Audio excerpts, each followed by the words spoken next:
Hi there, Wine Bank fans. I am Eileen Gilbert, and I'm here with Gilbert Garcia. Gilbert, it's so nice to see you again. Nice to see you too. Gilbert is our manager here at Brickell Wine Bank, and he is our certified beer server. And we've been talking a little bit about beers, and guess what we're going to be talking today about? About how to properly serve and pour your beer. Yes.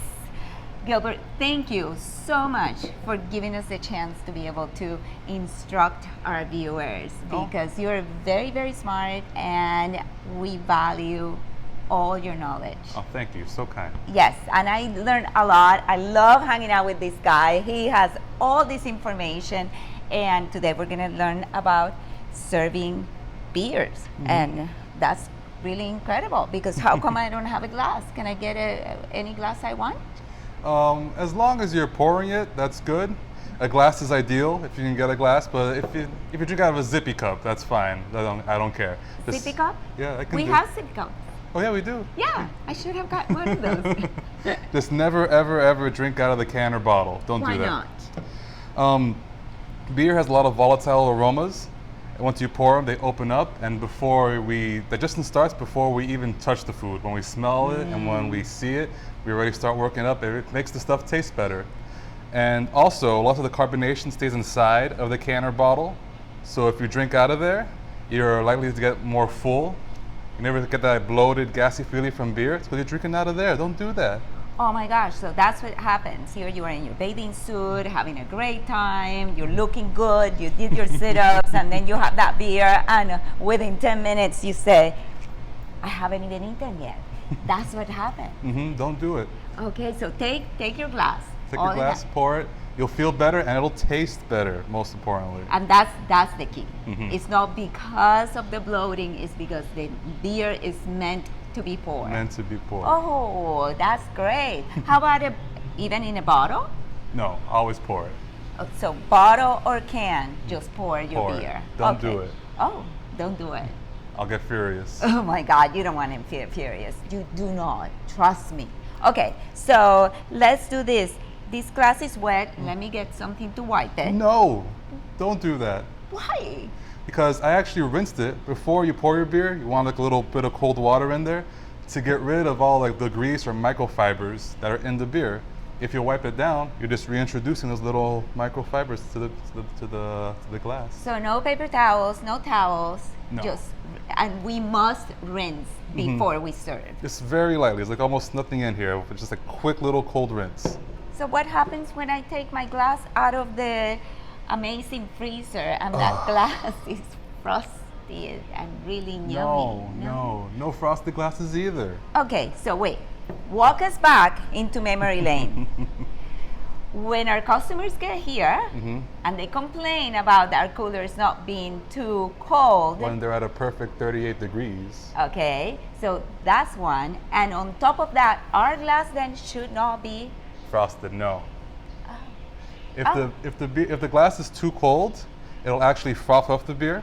It'll make more foam that you want. You want about 2 fingers of foam, which we call head. You know, some beers have more, some beers have less. 2 fingers is the norm. High Life actually has like a little bit more than 2 fingers. You'll see when I pour it right now. And yeah, it'll foam up too much and it'll be too cold. You'll get less flavor out of it. And as you drink it, the ice on the glass, the frost, will water down your beer. You're just ruining everything. Now I understand. Now I get it. So yeah, just a clean glass that you preferably air dried, and then right before you use it, just rinse with a little cold water.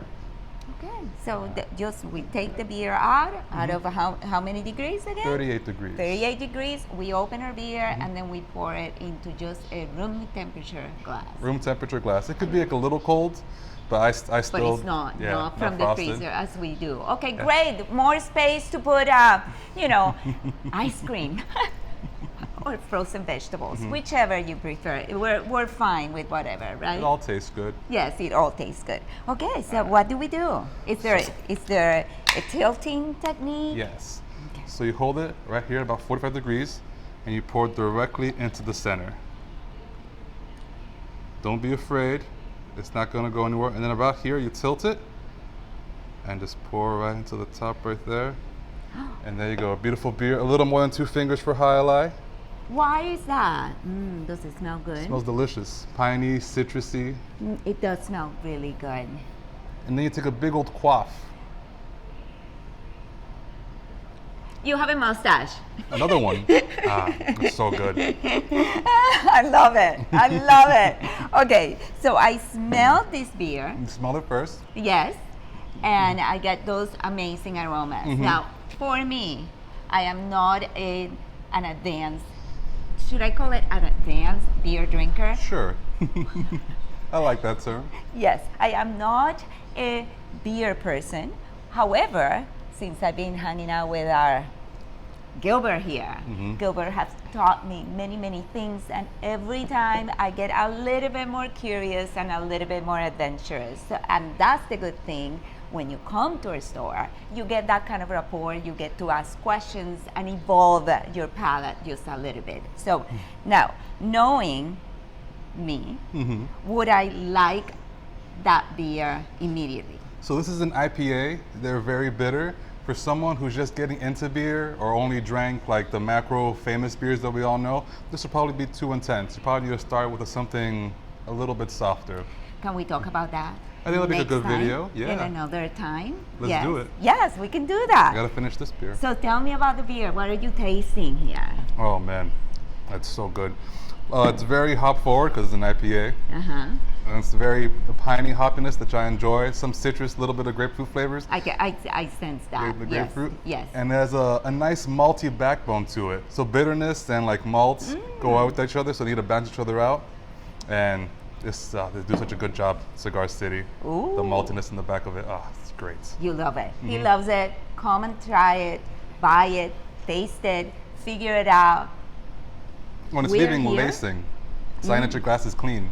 See that little ring around there? Okay. When So what does it mean? It's called lacing. Okay. And when you see your beer leave that, it means your glass is clean. Then you know when you go to those restaurants. We won't talk about that. We like our people. They're really good. They make good food. Anyhow, so there you have it. This is how you serve it. I love that. We're gonna learn. I'm gonna try it.